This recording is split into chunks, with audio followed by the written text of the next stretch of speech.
শ্রী শ্রী ঠাকুরের কথা ভাবতে গেলেই মনে পড়ে মা গঙ্গার কথা।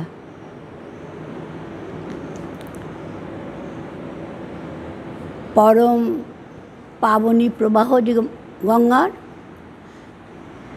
তার উৎস আমরা জানি হরিপাদ পদ্ম।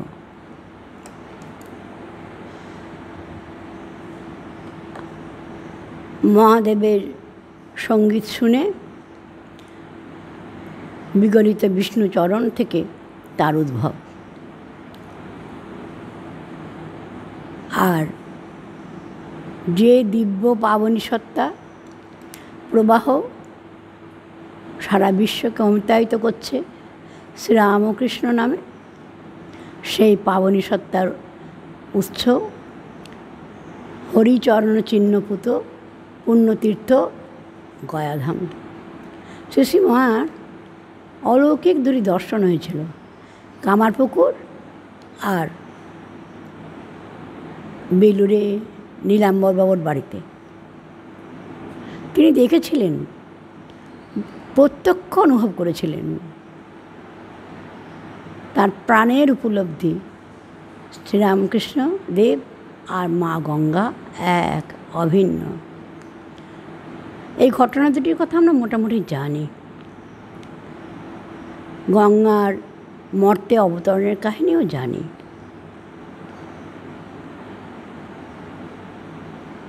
সুরধুনী গঙ্গা কেন সুরলোক থেকে নেমে এলেন ওই যে সগর রাজার 60,000 ছেলে, মদগর্বে গর্বিত, দুর্বিনীত, উদ্ধত, যারা কর্মদোষে পরিণত ভস্মস্তূপে, তাদের আবার জীবন দান করতে। পুড়ে ছাই হয়ে গেল যে দেহগুলি, সেই ছাই থেকে নূতন জীবনের সঞ্চার হলো মা গঙ্গার অমৃত স্পর্শে। সগর কথার মানে সহগর। রাজা সগর যখন মাতৃগর্ভে ঈর্ষাবশত কেউ তার মাকে বিষ পান করিয়েছিলেন। জন্ম হয়েছিল গরল সংযুক্ত দেহে, কিন্তু সেই বাইরের গরল তখনই মুছে ফেলা হয়েছিল, কিন্তু সেই বিষ তার অন্তরে কোথায় ঢুকেছিল, যা সঞ্চারিত হলো তার পুত্রদের জীবনে। সগর রাজার জীবনটি ভালোভাবেই কেটেছে, কিন্তু ছেলেরা হলো দুর্বিনীত, মদমত্ত, গর্বিত, দেশপরায়ণ। সেই 60,000 সন্তান ভস্মে পরিণত হলো, আর সেই ভস্ম থেকে নূতন মানুষ, নূতন দেবতা আবার আবির্ভূত হলেন মা গঙ্গার অমৃত স্পর্শে। আমরা মানুষেরাও ওই সগর সন্তান, তারই তো বংশধর। ঈর্ষা, হিংসা, দেশ, ক্রোধ, অভিমান, অহংকার, হাজারো বিষে আমরা সংতৃপ্ত। ভুলে গেছে আমাদের দেবত্ব, আমাদের শিবত্ব, এমনকি জীবত্ব পরিণত হয়েছে কীটে। তাদের উদ্ধার করতে এক পরম পাবনী সত্তা অবতরণ করলেন দুলোক থেকে। বিশ্বে এখন যার পরিচিতি শ্রীরামকৃষ্ণ নামে। মা গঙ্গা কোথায় তার জন্ম? হিমালয়ে। চারদিকে ধপধপে সাদা তুষার, তার মধ্যে নিরালা নিভৃত গুহা, গোমুখ, সেখানে মায়ের উদ্ভব। আর ঠাকুরের উদ্ভব নাগরিক সভ্যতা থেকে অনেক দূরে, কলরব মুখর নগর নগরী থেকে অনেক দূরে, নিরালা নির্জন এক প্রত্যন্ত গ্রামে, প্রকৃতির অমলিন আঙিনায়, এক দেবদম্পতির পর্ণকুটিরে। মা গঙ্গা সেই নির্মল গুহাশ্রয় ছেড়ে, সেই পবিত্র পরিবেশ ছেড়ে এলেন ধুলো কাদা বালি মাখাই পৃথিবীতে, উদ্ধার করতে সাগর পুত্রদের। চিরকাল মর্ত মানবকে তিনি উদ্ধার করে চলেছেন। নিজের পথ নিজেই কেটেছেন। ঠিক তেমনই শ্রীরামকৃষ্ণ এলেন সেই কামার পুকুরের নির্মল শান্ত পবিত্র পরিবেশ ছেড়ে এই শহর কলকাতায়। আপনার সাধনার পথ আপনি করে তিনি সারাটি জীবন, বাইরের দিকে দেখলে আয়ুষ্কাল, আর যদি একটু ভেবে দেখি দেখব তার অনন্ত জীবন তিনি বয়ে চলেছেন এই পাবনী সত্তা নিয়ে এই মর্ত মানবকে অমিতায়িত করতে। কলকাতায় এলেন। কলকাতার শহরটা কেমন কেমন মানুষ এখানকার। বলছেন দেখলাম লোকগুলো সব নিম্নদৃষ্টি। আরও বলছেন পোকার মতন কিলবিল করছে। পোকাকে দেখলে আমরা ঘৃণা করি, অবজ্ঞা করি, অবহেলা তো করি, উপেক্ষা তো করি। শ্রীরামকৃষ্ণ গঙ্গা তা করলেন না। সেই পোকাগুলিকে আবার কীটত্ব থেকে জীবত্বে নয়, শিবত্বে ফিরিয়ে নিয়ে যাওয়ার অনিঃশেষ প্রয়াস তার।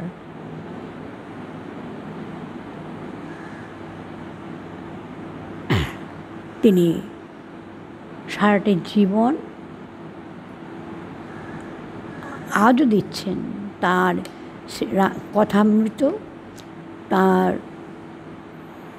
ভয়েস উইদাউট ফর্ম আজও আছে আমাদের অমিতায়িত করতে, আমাদের শিবত্বে ফিরিয়ে দিতে। মা গঙ্গা বিশাল ব্যাপ্তি, সবটুকু একবারে দেখব অসম্ভব।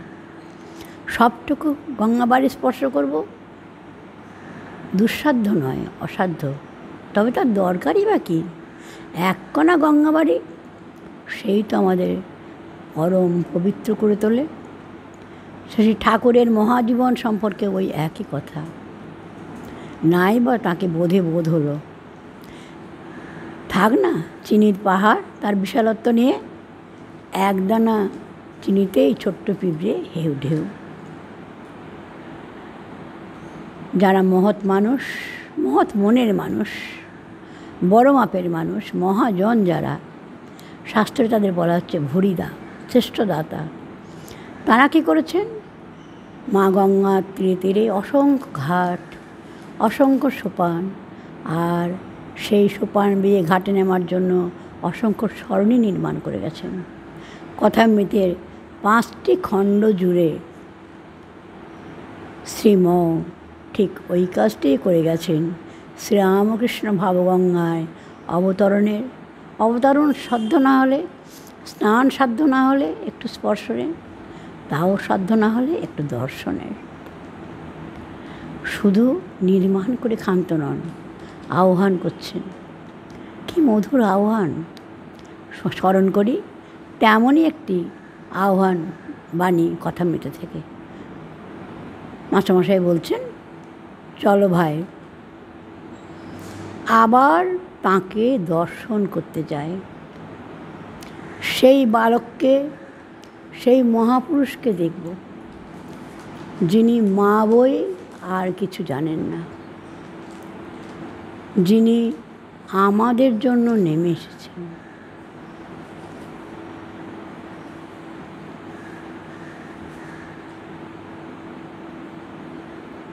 তিনি বলে দেবেন কি করে এই জীবন সমস্যা সমাধান করতে হয়।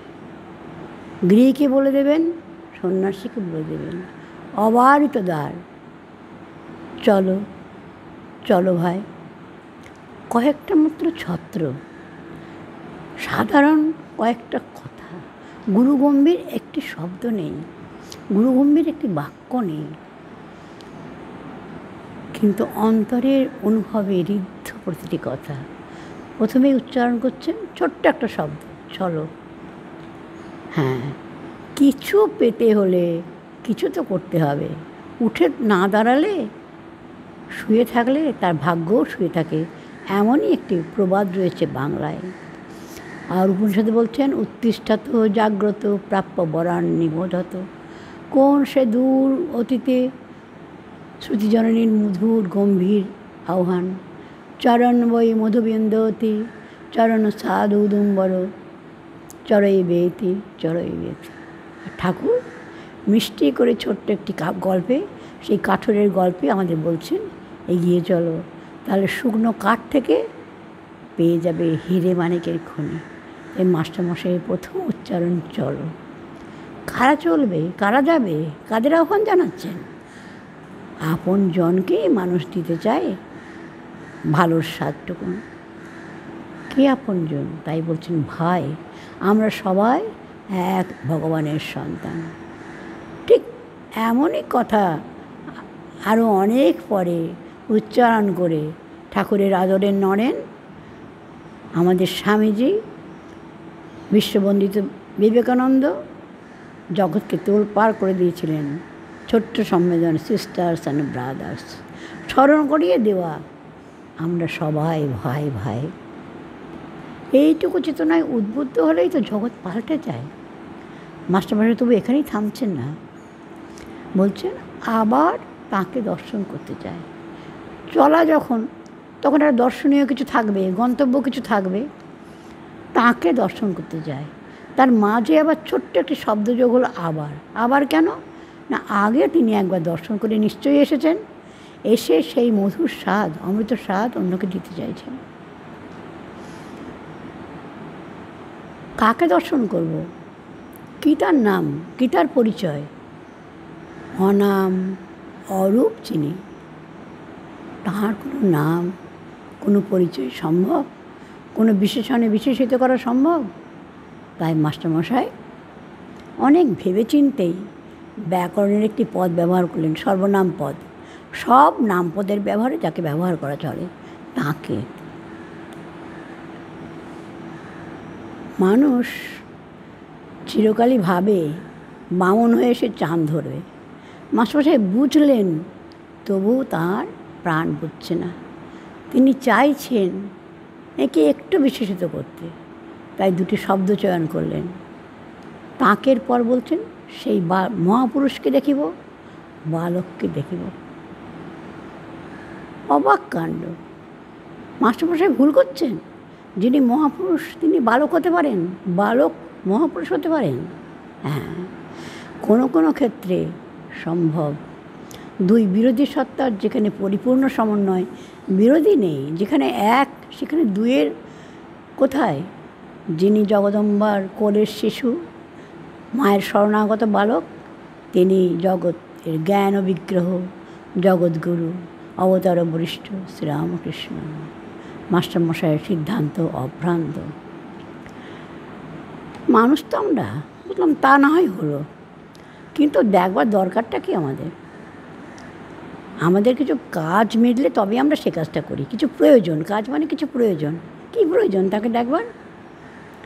বলছেন জীবন সমস্যার সমাধান হয়ে যাবে। এইবার একটু আশার আলো। হ্যাঁ, আমরা সবাই সমস্যা জর্জরিত, জীবন আমাদের সমস্যাময়। আবার সংশয়। উপায় বলে দেবেন, কাকে বলবেন? বলে মানুষ যোগ্য পাত্রকে। আমরা কি তেমন যোগ্য? ছোট্ট ছত্রে উত্তর, গৃহীকে বলে দেবেন, সন্ন্যাসীকে বলে দেবেন। শাস্ত্র বলছেন দুটি বিরোধ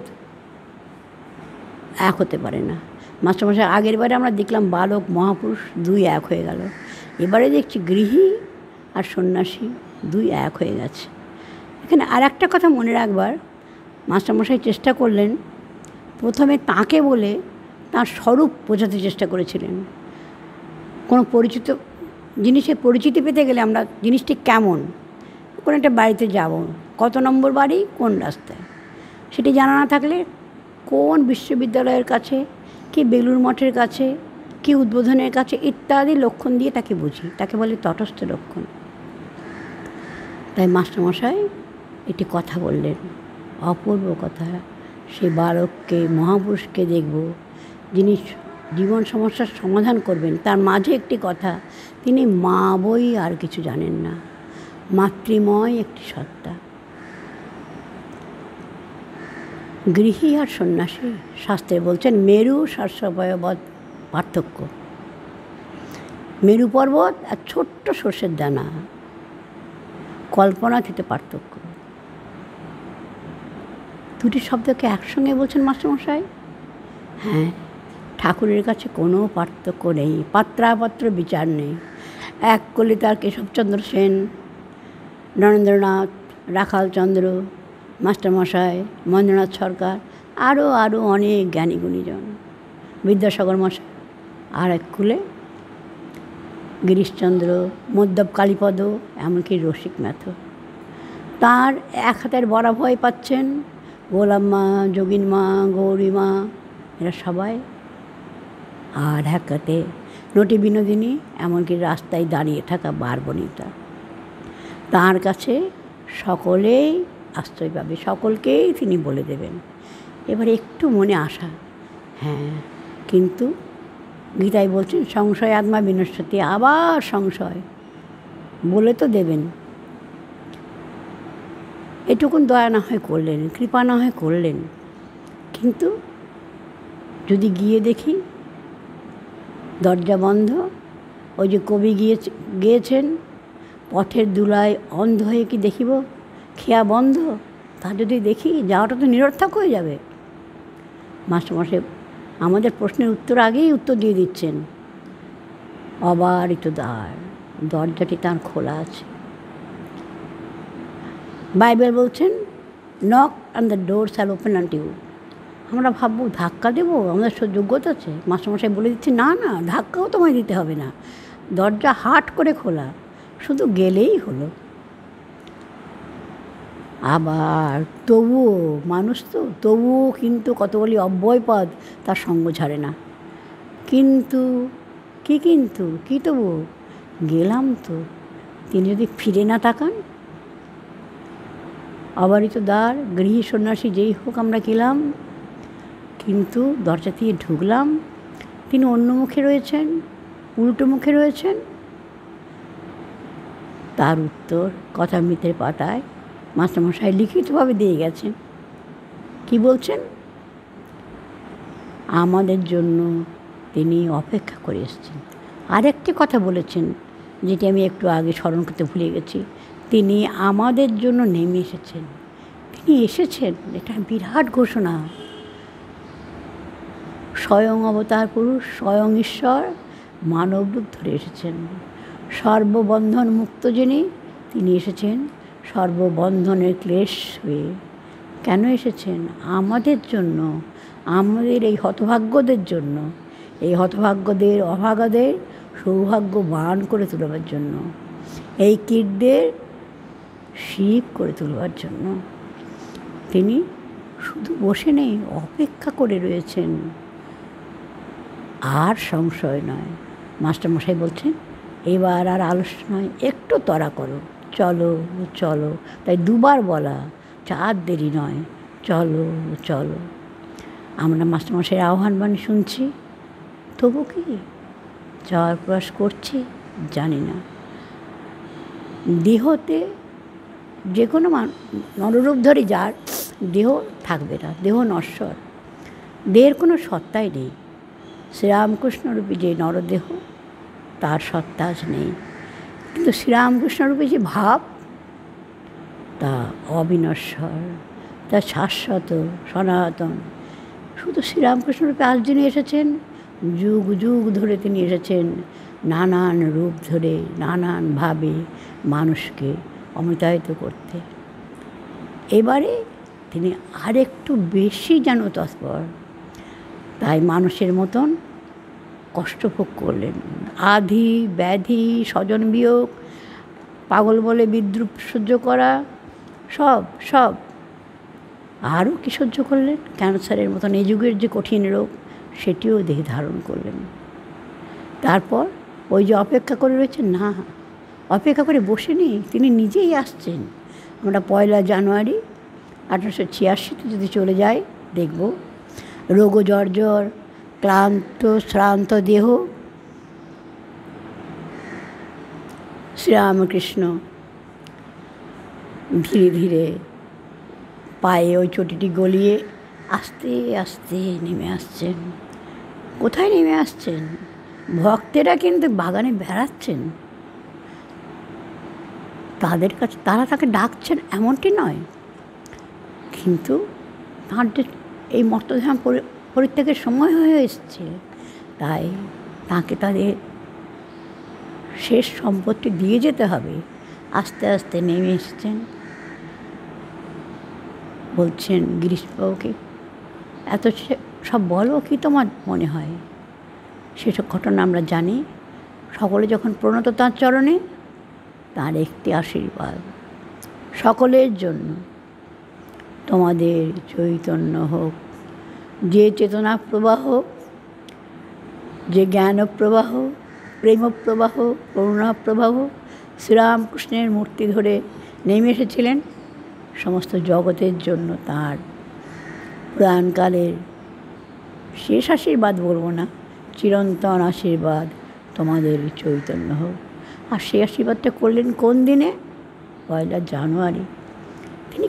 তিনি নিশ্চয়ই অন্তর্যামী। তো তিনি জানতেন আমরা তামিল দেশে একরকম করি, বাংলাদেশে একরকম করি, মহারাষ্ট্রে একরকম করি নববর্ষ উৎসব, আবার সারা বিশ্ব জুড়ে, জাপানে একরকম, চীনে একরকম, কিন্তু সারা বিশ্ব জুড়ে আমরা 1 জানুয়ারিটাকে ধরে রাখি নিউ ইয়ার। কাজকর্মের শুরু সেদিন থেকে। তাই বোধহয় ঠাকুর ওই দিনটিকে বেছে নিলেন, একটি দিন যে কাজ তোমায় করতেই হবে, কাজের শুরু হোক এই চিন্তায় আমি চৈতন্যময় হব তাঁর আশীর্বাদে। আর একটি বোধহয় অন্তরালে ছিল, প্রাচ্য পাশ্চাত্য কোনো ভেদ নেই। তাই কোনো হিন্দুরা আমরা বিশেষ তিথি মানি, ঠাকুর কোনো একটা বিশেষ তিথিতে অমাবস্যা কি পূর্ণিমা, অষ্টমী কি চতুর্দশী এমন একটা বাঁচলেন না, বাঁচলেন একটা দিন, ডে, যেটা সব বিশ্বের সার্বজনীন, যেখানে প্রাচ্য পাশ্চাত্য কোনো ভেদ নেই, সব বেদের, সব বিরোধের সমন্বয়, অভেদ। আমরা তাকে স্মরণ করি, প্রণাম করি, বলি তোমার স্মরণের যোগ্য আমরা এখনও হতে পারিনি। তোমার আশিসে যেন তোমার এই চৈতন্য লাভের আশীর্বাদকে সার্থক করতে পারি, তোমাকে নিত্যদিন স্মরণ করে মাস্টারমশাইয়ের ওই চলার আহ্বান নিয়ে আমরা এগিয়ে যেতে পারি। প্রণাম, প্রণাম, শতকোটি প্রণাম তাকে।